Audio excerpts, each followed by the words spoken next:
Hello, dear friends. I was really hoping to be able to say these words to you in shul this Shabbos, but a scheduling conflict will prevent me from being with you in person. This Shabbos, however, has a special sanctity here in Riverdale because it's devoted to our support of Riverdale Hatzalah. Riverdale Hatzalah began in our shul when a precious, precious member of our synagogue, Mr. Wolf Barth of blessed memory, was stricken in the middle of Shachris. I remember it very clearly in the old Hashkama. And everyone just looked at one another and ran to call 911 and wished that we knew how to do something for him. Unfortunately, the Almighty called him home. But a number of individuals all those years ago resolved that we would do everything we could to help those dear to us to get the best immediate medical attention that was available, and that it would be delivered by people who cared with all their hearts. This week we'll be reading Parshas Vayetze. Parshas Vayetze's second great narrative tells of a weary Yaakov Avinu who arrives in foreign fields in Haran.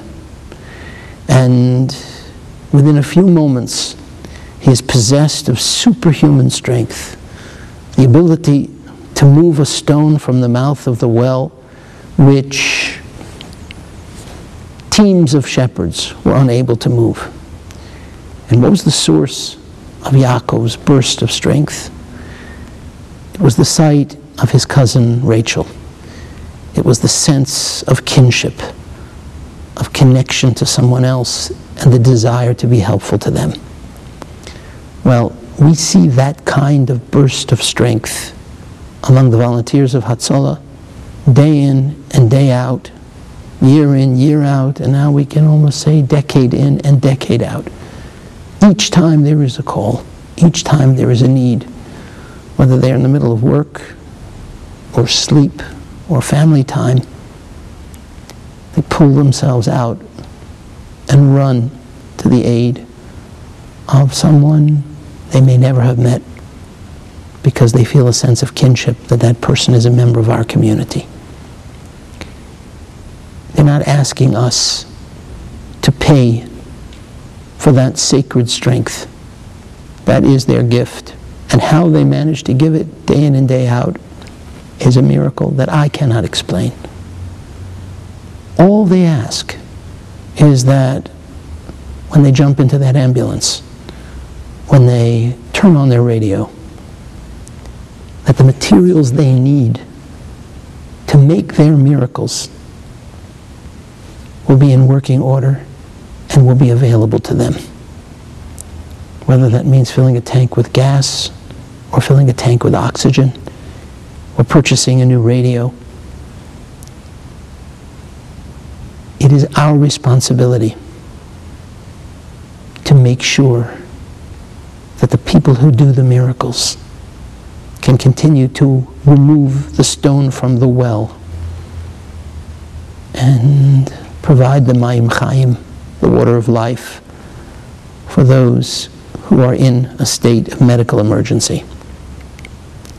My dear friends, Hatzalah is not a tzedakah. It's not charity. It is part of our obligation. It is part of the response to the miracle of a generosity which cannot be duplicated with a check in our midst. It's what we must do. It is a rare privilege. Hatzalah already has my check. I hope they'll have yours. This is not a symbolic gift. This is a gift that has to roll the stone. So I ask you, please be as generous as you possibly can. Consider these your dues.